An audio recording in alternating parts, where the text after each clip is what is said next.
Bismillahirrahmanirrahim. Alhamdulillahirabbil alamin. Wassalatu wassalamu ala rasulil amin. Nabiyyina Muhammad bin Abdullah wa ala alihi wa sahbihi ajma'in, amma ba'd. Sambungan kita malam ini tentang perkara-perkara yang diharamkan ketika haid. Kita sudah tahu dah makna haid, iaitulah makna artinya darah yang keluar daripada rahim perempuan dalam keadaan dia itu sihat. Dia menjadi pertikaian ulama, iaitulah apakah darah haid ini boleh keluar sewaktu seorang perempuan itu mengandung. Kalau orang perempuan hamil, ada haid atau tidak? Itu ada sedikit perbahasan. Sebahagian orang dia terkeluar. Jadi ada yang mengatakan darah yang keluar itu bukan haid, darah lain. Karena dia kata orang hamil tidak ada haid. Pasal haid itu sudah betul kabit jadi makannya. Sambungan kita malam ini adalah tempoh haid dalam mazhab Syafi'i ini. Yang paling kurangnya hari malam. Yang paling lamanya 15 hari 15 malam. Yang biasanya itulah 6 hari, 7 hari, 8 hari, atau biasa. Kemudian sambungnya kita malam ini adalah perkara-perkara yang diharamkan ketika haid. Ketika seorang perempuan sudah dalam keadaan haid, ada beberapa perkara yang diharamkan. Dia tak boleh buat benda-benda ni. Yang pertama, sembahyang. Ini berdasarkan hadis Fatimah binti Abi Hubeish. Hadis Fatimah binti Abi Hubeish yang kita baca dah.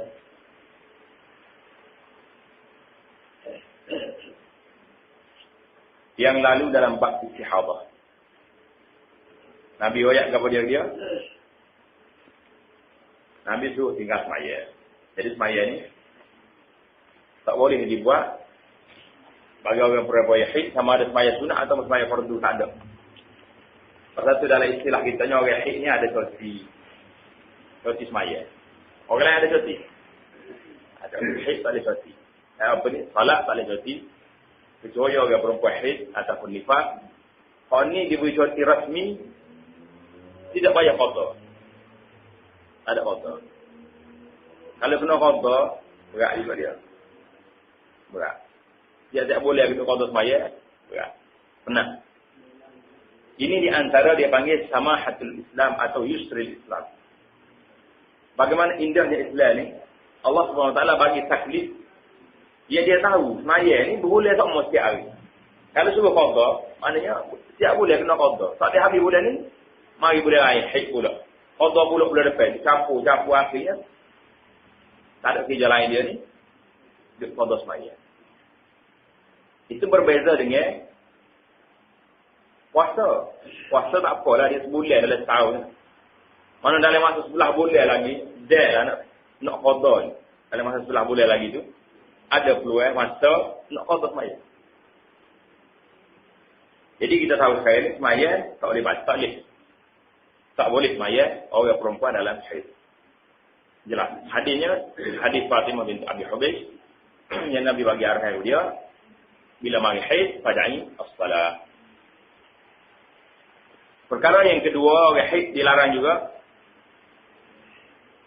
iaitulah membaca Al-Quran, menyentuh dan menanggungnya. Menanggung itu makna membawa Quran. Menanggung. Sebagaimana yang telah lalu dalam tajuk perkara-perkara yang diharamkan ketika berjunub, nombor 4 dengan nombor 5 yang telah lepas. Perkara yang haram dalam bab junub dulu. Muka surat apa tu? Nombor 5 dengan nombor 4. Tinggal duduk dalam masjid. Satu. Bawah melihat Kaabah. Membaca Al-Quran. Membaca Al-Quran itu. Dia bawa hadis la tas'ul haidu walal junub syai'an min Al-Quran. Contohnya, kalau ayat Quran itu dijadikan doa, maka boleh baca. Macam ayat Rabbana atina fid dunya hasanah. Ayat itu ayat Quran. Tapi orang perempuan dibaca, ayat ini dasar sebagai doa. Boleh kita baca. Jadi orang perempuan dalam haid tak boleh membaca Al-Quran, menyentuh dan menanggungnya sebagaimana yang telah lalu dalam bab tajuk perkara yang diharamkan ketika berjumpa. Biasanya dalam masalah ini timbullah persoalan.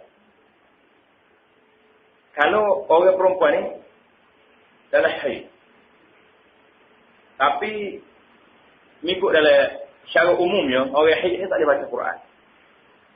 Apakah dia mutlak tak boleh baca, memang tak boleh baca terus? Maka di sini timbul pendapat sebahagian ulama yang mengatakan bukan tak boleh baca terus. Yang pertama tadi dalam masalah ayat-ayat Quran yang dijadikan doa ataupun zikir harian, maka itu boleh baca. Yang kedua, timbul persoalan masalah dia ni guru ataupun pelajar. Kalau guru dia mengajar Quran, sebuah sekolah tu berapa orang ada ustazah? Ya? 2 orang ataupun seorang. Dia pegang berapa orang anak murid? 3 kelas kita kata. 3 kelas, berapa orang sekelas? Sekelas. 3 kelas 120. Kalau ustazah ni mari haid dia 2 minggu, maknanya 2 minggu lah 120 orang ni tak ada kelas Quran. Maka jadi perbahasan di kalangan ulama, dia kata sekiranya orang ni guru Al-Quran, maka dibenarkan mengajar. Boleh. Tapi kalau dia baca-baca saja nak ibadat di rumah dia, itu tidak boleh. Kalau tidak, orang panggil tala. Kalau dalam bahasa kita ni, tala ni sebenarnya ambil daripada perkataan Arab ta'affal. Ta'affala bahasa Arab. Ta'affala ni maknanya terganggu. Tak baca, sekak. Jadi orang Melayu kita ni, tala ni maknanya. Mulut kaji-kaji kelih-kelih tala ni serupung bahasa Arab ta'affala. Maknanya kata berkali asal kalim semari daripada Arab. Tala. Ta'affala maknanya ta'affala teliti. Tak jadi. Jadi yang itu kalau dia guru. Kalau demikian juga kalau pelajar atau murid. Dia terlibat dengan peperiksaan. Dia periksa hari ni. Nak tangguh lagi, tak mari dia pemeriksa. Okeylah, setiap sekolah tu kena pergi 10 kali. Mungkin setiap masa ada haid. Maka, sebagian ulama mengatakan, dia kata dibenarkan pelajar ni masuk periksa, baca Quran, terus bagaimana yang dia lain. Jadi membaca Quran ni, dia ada faid dia. Ada dia panggil tempat-tempat tertentu yang dikecualikan. Jadi, ada sebagian ulama keras tak boleh terus kerana hadis tadi. Jadi pendapat yang kedua ini lebih menasabah dengan sesuai dengan keadaan. Pasal itulah fatwa ramai di kalangan alim ulama, orang perempuan haid ni boleh baca Quran dalam keadaan tertentu, tapi berbeza dengan junub. Junub dia boleh sesah lalu. Dalam masa 5 minit sesah. Orang junub. Bapa dia tak mandi tu. Nak tunggu kau. Kalau tak mandi, kalau tak ada air boleh tayamum. Jadi penyelesaian cepat. Tapi kalau orang haid, paling lama dia haid, kita ngaji dia tempoh paling lama berapa? 2 minggu. Pakailah sebuah sekolah tak ada guru Quran 2 minggu. Ini menjadi persoalan-persoalan yang timbul. Jadi dalam masalah ini boleh dibincang lagi. Tidaklah ketat sangat dalam masalah ini. Jadi kita pandangan-pandangan alim ulama ni kena yang berdasar kepada hak dalil-dalil yang dia bawa dalil, kita boleh terima. Yang ketiga, tinggal dalam masjid. Tak boleh juga orang perempuan duduk dalam masjid. Dan tidak haram melintasinya sebagaimana disebut dalam tajuk perkara-perkara yang diharamkan ketika berjunub yang lepas. Kalau kita junub, masalah junub tak lepas, kita sudah bicara orang perempuan ni tak boleh duduk dalam masjid. Muka surat 98. Kecuali melintasi. Lintas apa? Duduk tak boleh.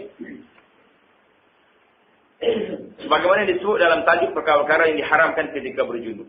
Jadi hal ni pun menjadi perbincangan di kalangan alim ulama. Semua kita rasa dalam masalah orang perempuan masuk dalam rumah, dalam haid masuk dalam masjid ni, benda tu boleh diperbincangkan. Mana kalau ada sebahagiannya dia kata kalau orang tu nak pergi mengaji dalam masjid, jadi kita, banyak penyelesaian lah ni. Speka dengan apa keluar, kalau dia duduk tangga pun tak apa. Nah, tak payah masuk dalam.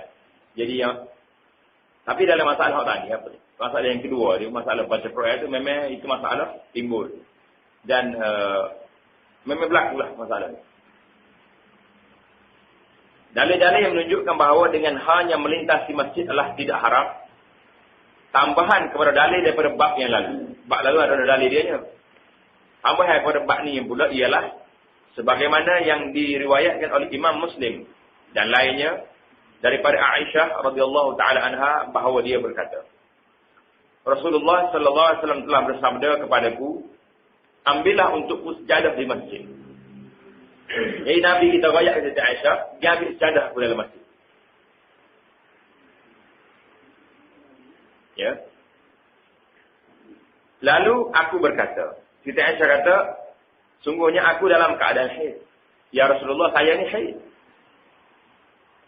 Sabda Rasulullah sallallahu alaihi wasallam, sungguhnya haidmu itu bukannya di tangan kamu. Haid bukan di tangan. Duduk lain. Jadi tak ada masalah, pergi ambil. Kau mari. Ambil jadah tu bui ke Rasulullah sallallahu alaihi wasallam. Jadi hak ni lah sebagai ulama kata, apa ni, perbincangan sini kata boleh bila lalu ambil. Lalu jangan duduk tak boleh. Tapi hak ada hak apa dia sebahagian lain, hak dia perluah lagi dia kata, Nabi royak indah di sini, haid bukan duduk tangan. Contohnya dia tidak benar juga masuk dalam masjid ni takut kotor masjid. Tapi dengan kecanggihan alat yang ada sekarang ni, tak timbul lagi masalah kotor tu. Kecuali orang panggil berlaku kebocoran benar. Tu berjaga lah. Kemudian yang pandai berlaku tu. Cara-cara nak makan. Al-Imam An-Nasai rahimahullah ta'ala meriwayatkan daripada Maimunah radhiyallahu ta'ala anha. Siapa dia Maimunah ni? Salah seorang daripada isteri Rasulullah sallallahu alaihi wasallam. Sebagaimana Aisyah juga. Mana benda-benda dalam rumah Nabi ni. Kok ni lah kita selalu sebut tentang hikmah. Pasal apa Nabi sallallahu alaihi wasallam kahwin ramah. Semua sekini melalui tajribah, melalui percubaan-percubaan yang nak apa ni, melaksanakan satu syariat perundangan Islam. Benda-benda dalam rumah, dalam masalah orang perempuan, kita nak ambil mana? Kalau tidak mari pada isteri-isteri Rasulullah sallallahu alaihi wasallam. Ambil daripada ummahatul mukminin radhiyallahu taala anhum. Kalau seorang ya, jadi tak banyak berlaku. Jadi bila ramai, tahu. Hak ni yang sudah berumur dah. Cara soalan dia kepada Nabi pun, cara lain. Hak ni, macam Siti Aisyah, hak muda. Memang muda sungguh. Anak muda lagi, kahwin, umur pun muda.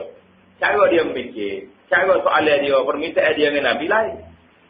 Jadi, semua tahap umur tu ada di rumah Rasulullah sallallahu alaihi wasallam, mana yang menyebabkan banyak persoalan-persoalan itu boleh jawab. Kalau tidak, payah nak jawab. Itu salah satu daripada hikmah. Hikmah ni maknanya rahsia keindahan Islam ni. Pasal apa? Dia benar Rasulullah sallallahu alaihi wasallam kahwin lebih daripada 4 orang. Kalau orang lain kata dia boleh juga sebuah Nabi, tak ada gapo dia. Perundangan ke apa lagi kita nak buat? Nak buat undang-undang ke apa lagi? Tak ada undang-undang dah kita. Pasal tu dia wisah kapak. Dan lebih pada tu lagi, tak ada nak pusing jadual. Pak orang tu pun dia kata kadang-kadang tak apa, jelas boleh. Tak. Kalau hak lama kat delay tak mau dapat. Jadi kita tu kadang. Dalam tak apa tu dia. Yang pentingnya maknanya hikmah tu ada. Kalau sekat dua mudah ya.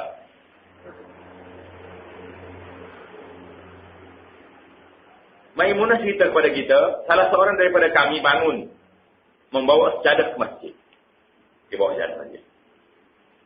Lalu dia menghamparkannya sedangkan dia dalam keadaan haid. Maknanya salah seorang isteri Rasulullah sallallahu alaihi wasallam masuk dalam masjid bawa sejadah, dia hafal sejadah tu. Dia haid. Itu dia kata dalil boleh lalu. Yang keempat, tawaf. Masalah haid ni memang masalah berat. Dalilnya telah disebut dalam perbahasan lalu dalam bab junub. Tawaf ni dalilnya ada dalam bab junub ni kita bicara Tambahan malainya, dalil lain ialah seperti yang diriwayatkan oleh Imam Al-Bukhari dan Muslim dari Aisyah radhiyallahu taala anha bahawa dia berkata, kata Siti Aisyah, kami telah keluar dalam keadaan berihram kerana menunaikan haji.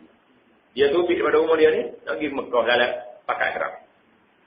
Apabila kami sampai ke satu tempat yang bernama Saraf. Saraf ni zaman dulu. Zaman dalam kitab-kitab sirah dia panggil Saraf. Dalam kitab law ni, buku-buku law ni, geografi sekarang ni ataupun nama tempat law ni, kalau kita tanya Saraf ni tak apa kena mana dia panggil Al-Jamum. Jumum ataupun Jamum. Kalau kita lalu daripada Madinah ke Mekah, daripada Mekah nak pergi Madinah, lepas pada Tan'im, dia ni Jumum ni lebih kurang dalam 24 km daripada Mekah. Lepas pada Tan'im tu, banyak belah kilo lagi lah. Dia Tan'im 7 kilo. Jadi sampai di sini, tempat berhampiran dengan Mekah. Tahulah 20 km lebih. Tiba-tiba aku didatangi haid. Sampai di Saraf, Aisyah kata, haid kena mari. Sampai masa dia. Dan Rasulullah sallallahu alaihi wasallam masuk menemui aku dalam keadaan aku sedang menangis. Rasulullah mari tengok Zairah Aisyah. Tengok kawan ini teriak. Duk menangis. Rasulullah sallallahu alaihi wasallam bertanya, apa masalah kamu? Apa teriak? Teriak apa? Tak kena apa dia? Adakah kamu datangnya haid? Rasulullah tahu. Mana boleh hadap dah? Haid mari. Dia panggil, ini pun kita boleh buat banyak benda. Kita pun juga boleh kita ambil kira Rasulullah sallallahu alaihi wasallam begitu prihatin dengan isteri dia. Dia tahu masa ni masa orang perempuan haid. Dia boleh teka lalu dia. La'allaki nafisti. Nabi kata. Boleh jadi kamu dalam keadaan haid. Mari haid. Jawab aku, ya. Betul lah Rasulullah, mari haid. Sabda Rasulullah sallallahu alaihi wasallam, sesungguhnya ini adalah perkara yang telah ditetapkan oleh Allah Subhanahu wa taala ke atas anak cucu perempuan Nabi Adam. Tuan-tuan teriaklah. Teriak apa? Benda ni benda Allah Subhanahu wa taala tetapkan di atas anak cucu perempuan Nabi Adam semua sekali. Jarang orang nak mari haid, jarang. Kalau ada seorang dua pun, jarang benar. Maka buatlah, Nabi buat arah Siti Aisyah radhiyallahu taala anha, buatlah sebagaimana orang menunaikan haji. Hak lain pergi sampai Mekah ni buatlah kau. Lakukanlah kecuali kamu jangan tawaf di Kaabah. Kecuali tawaf di Kaabah jangan. Hak lain pun boleh buat, supaya orang lain juga.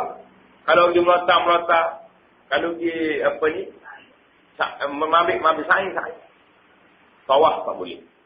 Pasal. Jadi di istimbaknya sini merujuk satu riwayat yang disebut sehingga kamu bersuci. Ada riwayat lain yang kata, mu jangan lakukan benda ni, tawaf, sehinggalah kamu suci daripada haid.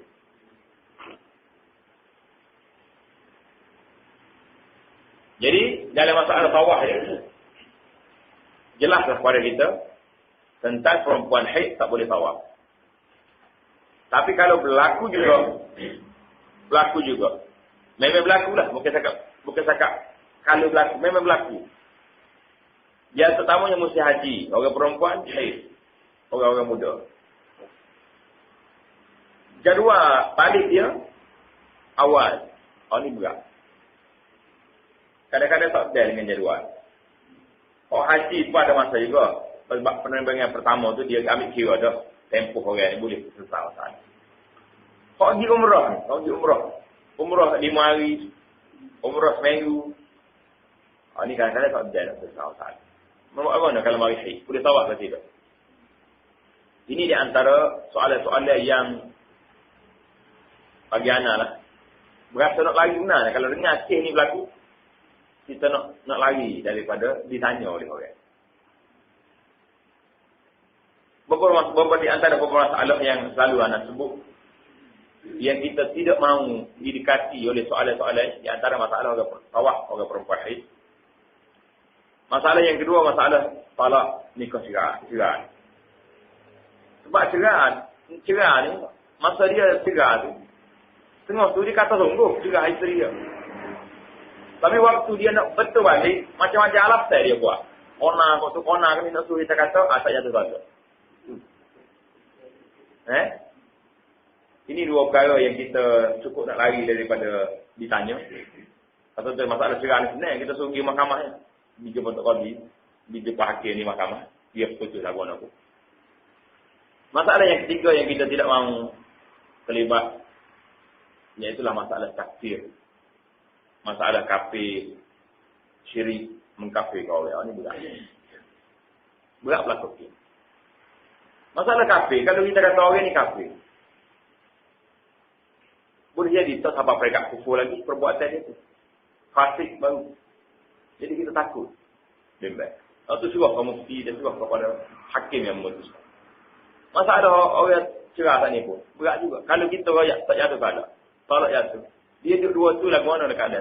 Sampai ke mati. Tidak jelas. Masalah ni pun masalah tawah. Berat juga.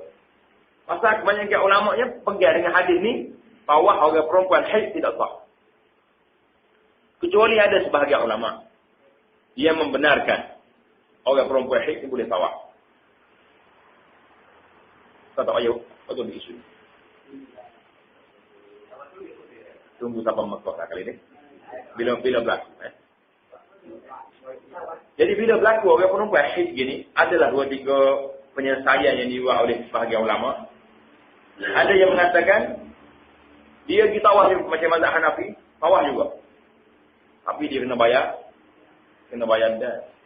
Ada yang mengatakan seekor unta, ada yang mengatakan seekor kambing. Ada yang mengatakan tak payah terus. Tak payah tawaf. Sembelih kambing, dia dianggap sebagai ihfar, orang yang tersekat tak boleh masuk engkau. Tapi hal ni risiko dia tinggi juga. Yang keduanya, kalau haji tak boleh haji. Kalau umrah pun tak boleh umrah. Balik pasal. Pendapat yang ketiga ada sebagian ulama, di antaranya Syekhul Islam Ahmad Ibn Abdul Halim yang dikenali dengan nama Ibn Taymiyah.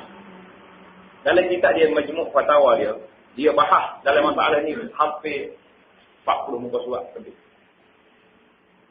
Dia bahas masalah waktu hadis-hadis yang tidak benar kalau orang perempuan haid ni dengan keadaan lain yang akhirnya keputusan dia bagi dianya boleh orang haid tawaf.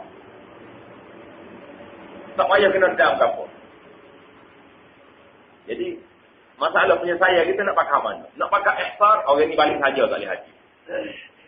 Nak pakai Hanafi, seekor unta kena bayar.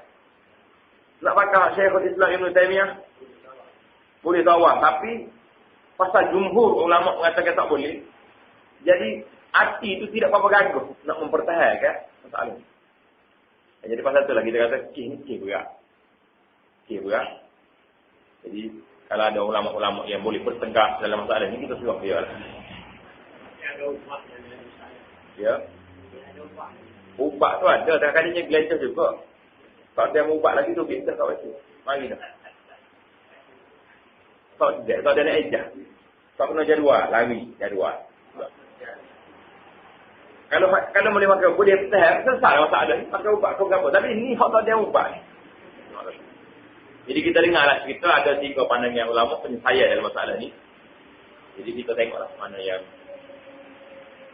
yang boleh diterima pandang. Di sana terdapat perkara-perkara lain yang diharamkan ke atas perempuan haid. Di antaranya satu, melintasi masjid dan melaluinya apabila dibimbangi mencemarkan masjid. Tadi kita tahu dah, orang perempuan duduk masjid tak boleh. Lintas lalu boleh, tapi ada lagi. Sini ada huraian dia lagi. Sekiranya lintas kalau lalu itu mencemarkan masjid, titik darah dia. Ini tak boleh lagi juga. Ini kerana darah adalah najis dan haram mencemarkannya dengan najis dan lain-lain kekotoran. Sekiranya ia selamat daripada mengotorinya, maka halal baginya melintas di masjid sebagaimana yang telah anda ketahui tadi dalam hukum tadi. Yang seterusnya, yang keempat tawaf, yang kelima berpuasa. Tidak harus bagi perempuan yang berhaid menunaikan puasa sama ada fardu atau sunat. Orang haid ni tak boleh puasa, fardu pun tak boleh, sunat pun tak boleh. Boleh cuti pula dia. Tapi hal ni kena puasa, kena ganti. Ni sana dia panggil cuti tak boleh, tidak free ni. Cuti kena bayar. Dalilnya sebagaimana diriwayatkan oleh Al-Imam Al-Bukhari dan Muslim daripada Abi Sa'id radhiyallahu taala anhu, Rasulullah sallallahu alaihi wasallam bersabda mengenai perempuan dan bagi dia ditanya tentang makna kekurangan agama orang perempuan. Nabi kata orang perempuan ni naqisatu aqlin wa din. Orang perempuan ni akal dia kurang dan agama pun kurang juga. Jadi kalau dia kau buat hak asasi wanita ni, dia tak kena dia macam mana kurang. Kalau kita pergi bila di universiti ramai perempuan pada lelaki-lelaki. Macam mana agama dia kurang? Kalau nak tengok bab semaya ni, kalau di Masjid Nabi, Masjid Mekah tu, orang perempuan dia nak masuk waktu tu, jujurlah masjid. Mak haji-haji ni, buat lagi, bilik dia lagi bodoh situ dulu. Macam mana? Nak satu akhir bagi. Pasal tu hadis jangan tengok sekali lalu gitu je. Dia kena sarah juga. Jadi masalah kuat agama ni kerana Nabi kata kepada dia. Kalau kita tanya lagu mana yang sebab kuat agama? Baginda bersabda, tidakkah apabila dia berhaid, dia tidak boleh semaya dan tak boleh puasa. Itu mana kuat? Orang yang tak semaya ni, kuat kau kuat agama dia. Kuat. Mana dia ni memang tak semaya, tak puasa. Tidak haram, tidak dosa. Semaya, cuti rasmi. Tak payah bayar. Puasa pun cuti rasmi, jangan kena bayar. Tapi ada kekurangan itu. So akal dia pula lagu mana? Dia kata, Nabi kata sallallahu penjalan Quran di Facebook, 2 orang saksi perempuan, 1 orang lelaki-lelaki. Dia banyak kadang-kadang banyak dia panggil afifiyah dia, banyak kawan-kawan lain yang boleh diperbahaskan dalam masalah ini. Jadi kitanya lalu gitu saja nak ayatnya. Hadis Nabi itu betul, benar. Jadi kita jangan pertikaikan dia kerana hadis itu ada Bukhari. Semuanya kita kena faham molek sebab saya lah. Kuat agama, kuat akal dia tu. Jadi tidak mana bukan kuat akal, mana dia tidak berakal kita. Dia jadi baca jadi peta jadi pada laki-laki pada. Jadi ada sudut-sudut tertentu yang telah ditentukan oleh Allah Subhanahu Wa Taala yang kita marah sama-sama. Hukum ini telah dijma' para ulama. Hukum mana? Hukum tak puasa. Perempuan haid hendaklah mengqadha kembali puasanya setelah suci dan dia tidak wajib mengqadha sembahyang. Ini ijma' ulama lah. Kalau ada orang kata orang perempuan haid tak puasa tu kena tak payah qadha. Ataupun dia tinggal payah kena qadha, kata dia mau meninggal dia lah sesuatu pakai dia. Enggak. Ijma' ulama selesai masalah.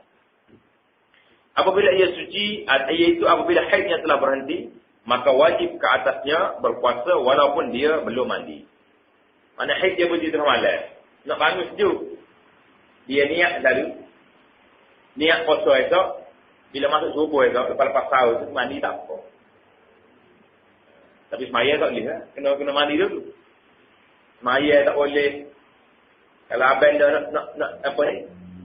Nak sair kat pun kena mandi dulu juga. Al-Imam Al-Bukhari dan Muslim telah meriwayatkan dan lafaz hadis oleh Imam Muslim daripada Mu'adzah bahawa dia berkata, aku bertanya Siti Aisyah radhiyallahu taala anha, mengapa perempuan yang haid dikehendaki mengqadha puasa dan tidak perlu mengqadha sembahyang? Tak ada soalan. Bapa dia haid pun tak tinggal, puasa pun tinggal. Bapa puasa kena qadha. Semaya tak kena qadha. Kalau tak qadha berlaku kan tak lagi. Kau suka ke tidak? Panjang lagi haid tak apa dia tak boleh puasa.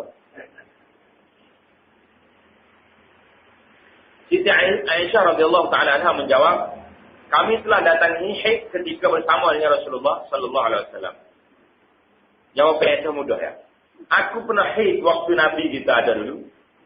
Lalu Rasulullah sallallahu alaihi wasallam memerintahkan kami mengqadha puasa dan tidak menyuruh kami mengqadha sembahyang. Nabi suruh qadha puasa, tak suruh qadha sembahyang. Apa lah buat? Tak ada apa dah. Sesama tak ada. nak tanya apa? Kita tanya apa wanita pun sesuai juga. Kadang-kadang dalam syariat ni ada benda dia boleh buat tu sebab. Yang kita boleh nampak. Sebab apa yang jelas sininya, puasa, masa nak qada tu, panjang 10 bulan. Tapi kalau qada semaya, ya hari, bulan ni tu. Dia kan nak qada. Berat ke tak berat? Jadi nampak hikmat syariat tu nampak jelas pada kita. Mudah-mudahan antara hikmatnya ialah kerana ada tidak. Kerana sembahyang itu banyak, berulang-ulang 5 kali sehari, maka dia akan membeban dan menyusahkan jika diperintah supaya mengqadakannya. Berlainan dengan puasa hanya sebulan dalam setahun. Puasa ni sebulan dalam setahun. 11 bulan lagi boleh saya qada situ. Tu pun setengah hari tu selewat juga nak qada dah. Tu pun puasa ni juga. Tunggu rapat-rapat dengan habis awal baru cek. Hari ni dia kata ada lagi tak mau puasa. Aku tak ada hati. Puasa ni.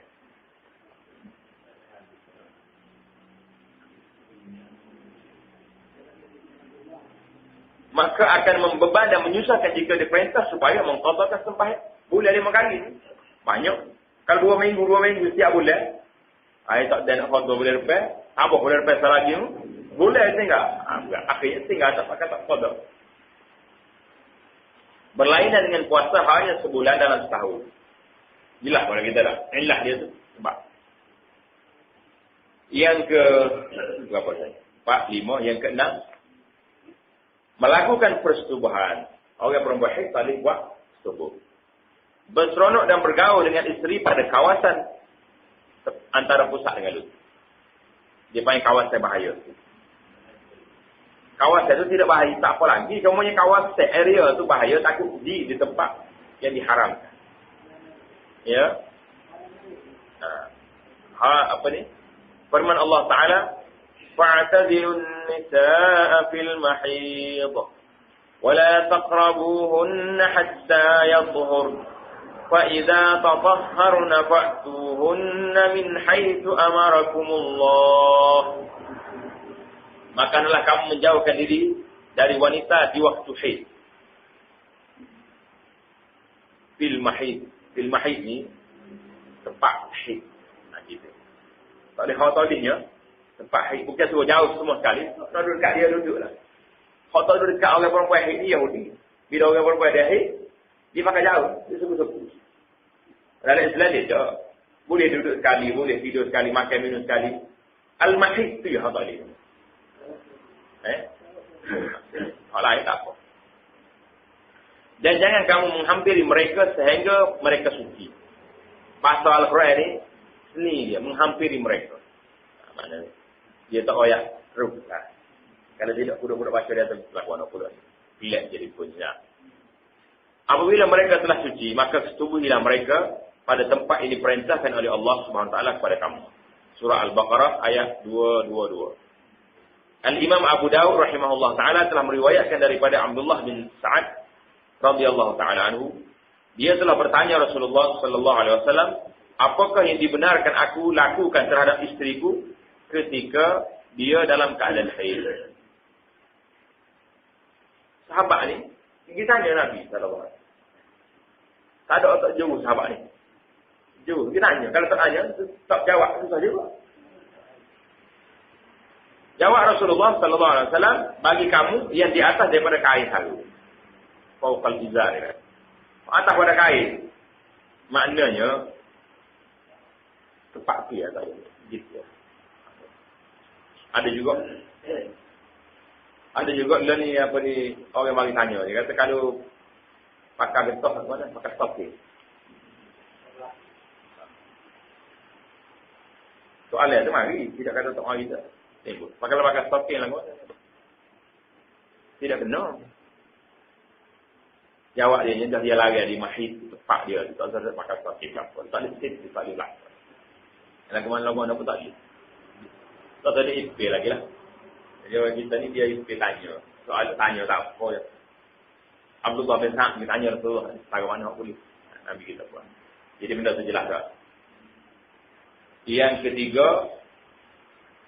Hak kena wajib mandi dengan ketiganya, apa dia? Beranu. An-nifas. Kita tak boleh masuk dapat nifas ni. Kita berhenti sekat dulu. Berhenti sekat ni dulu dalam bab perkara yang wajib mandi.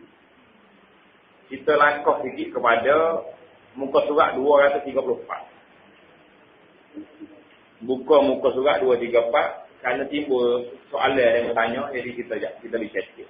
Soalan segera dia panggil. Sebenarnya, benda tu akan mari. Setok dalam bab dia nanti. Ya. Jadi, dalam bab ni, iaitulah dalam bab sembahyang berjamaah. Ada soalan timbul masalah, lagu mana cara kita mayat berjamaah? Kita tak baca semua. Nak baca bab ni ya. Bab muka surat 234. Cara mengikut imam. Jumpa? Cara mengikut imam, sebagaimana disyariatkan oleh Islam, tidak akan benar-benar terlaksana melainkan dengan beberapa syarat. Dan cara yang seharusnya diberi perhatian dan dilaksanakan. Ianya banyak dan bolehlah kita simpulkan seperti berikut. Yang pertama, makmum adalah tidak berada di hadapan imam. Syarat mayat jemaah ni makmum tak duduk depan imam. Mestilah dia. Kalau duduk depan, tak jadi dia tak imam. Imam mana depan, memimpin. Sekiranya dia berada di hadapan imam, maka batal ikutannya. Kerana sabda Rasulullah sallallahu alaihi wasallam sebagaimana yang diriwayatkan oleh Imam Al-Bukhari dan Muslim rahimahumullah, innama ju'ila al-imam liyutamma bihi. Fa idza kabbara fakabbiru. Hadis panjang. Sungguhnya imam dijadikan Allah Taala syariatkan mayat jemaah ni ada tu imam. Tujuan buat gapo tu imam? Tujuannya nak suruh diikuti. Tu imam fa idza kabbara fakabbiru. Apa itu? Bila tu imam takbirlah kita. Tapi naknya idza kabbara fakabbir. Wa idza sajada fasjudu. Bila imam sujud baru mu sujud. Jangan dilanggar dia, jangan pergi depan dia. Itu yang syarat yang pertama. Syarat yang kedua, muka surat 236. Hendaklah makmum mengikuti imam dalam semua perpindahan imam. Syarat dia makmum adalah mengikuti imam dalam semua perpindahan imam. Ikut imam bila imam gerak. Jangan gerak dulu pada imam. Dari satu rukun pada satu rukun. Dan semua rukun sembahyang yang berbentuk perbuatan. Iaitulah rukun fi'li. Rukun fi'li ni makmum kena turut imam. Jangan dia lebih daripada imam. Ikutan tersebut ialah dengan maksud bahawa permulaan perbuatan makmum hendaklah diterkemudian daripada perbuatan imam. Makmum tu kena lepas pada imam buat, baru dia buat. Bila imam Allahu Akbar, barulah makmum Allahu Akbar. Bila imam rokok, baru makmum rokok. Sujud demikian juga. Jangan kita depan pada imam, jangan cepat pada imam. Perbuatan makmum adalah diterkemudian daripada perbuatan imam dan imam terdahulu selesai daripada makmum. Jadi sekat tu ya, dia ada. Lepas tu dia fikir masalah lewat. Masalah makmum delay ni, terlambat.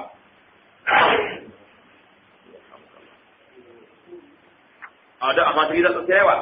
Soalan dia tentang makmum pergi dulu pada imam. Rokok atau sujud atau wisalah dulu pada imam. Dia kata kalau ada dua masalah ni. Yang pertamanya, kalau makmum takbiratul ihram dulu pada imam, tak batal. Apa ni? Batal dia. Demikian kalau dia salah dulu pada imam. Cuma masalah sekarang ni, masalah tengah-tengah. Kalau dia laju, imam baru start. Tak rokok lagi, baru habis surah tu, dia pergi rokok tu. Macam mana sini? Di sini, dia ni sudah langgar. Yang pertama sekali, innama ju'ilal imam liyutamma bihi. Hadis yang pertama. Imam tu dia jadikan, dilantik imam ni sebagai supaya makmum ikut imam. Kerana kalau dia langgar, dia jadi imam dulu pada makmum. Pasal itulah sebahagian ulama mengatakan, siapa dia pergi dulu pada imam, tunggu rokok dulu daripada imam, maka batal sembahyang dia. Batal sembahyang. Ada sebahagian lagi kata tidak batal tapi haram. Perbuatan itu dosa Pasal apa berdosa? Karena hadis Nabi sallallahu alaihi wasallam, Nabi kata ama. Ama ni satu amaran. Hendaklah. Perhatilah, jaga-jagalah. Yakhsha allazi yarfa'u ra'sahu qabla al-imam. Tidakkah yakhsha, mana takut. Orang yang mengangkat kepala dia dulu pada si imam.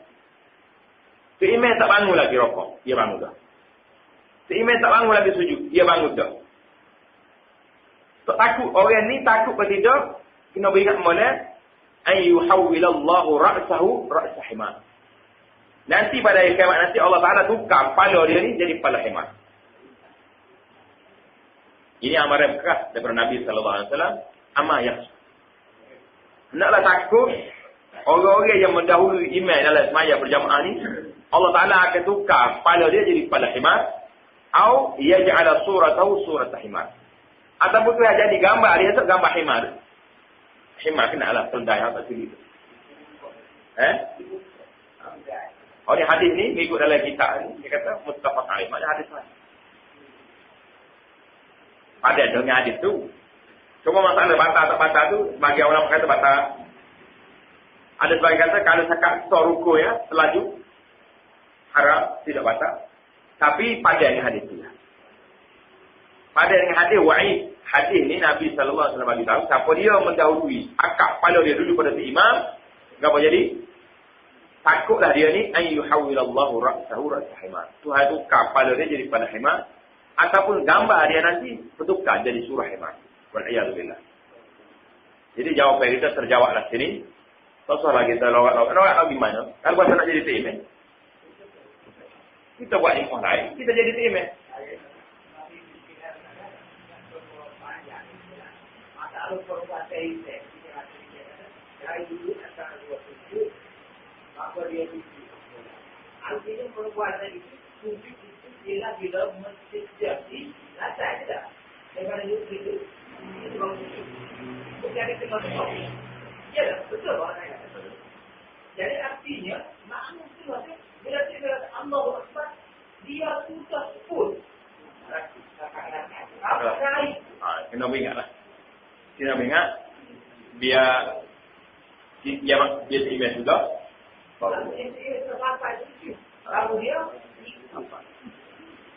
jadi perbahasa dia panjang detailnya kita bila masuk dalam maya lima nanti semuanya kita nak peringat kepada hadis tadi. Hadis amaran Rasulullah sallallahu alaihi wasallam kepada orang yang mendahului imam ni supaya akan tukar kepala dia jadi pada jadi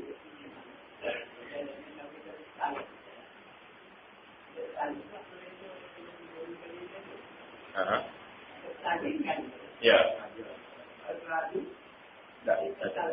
Ya, tersalah. Kalau kita tersalah sekali itu, bahawa ni tak boleh kata. Masalah tersalah tadi. Dia ulama sebagai ulama kata tidak batas maya dia tapi haram. Dosa. Kalau kita dah bangun mula ataupun memang tengah sama-sama ya kata imamnya cuma lebih dulu dia tunggu sikit dia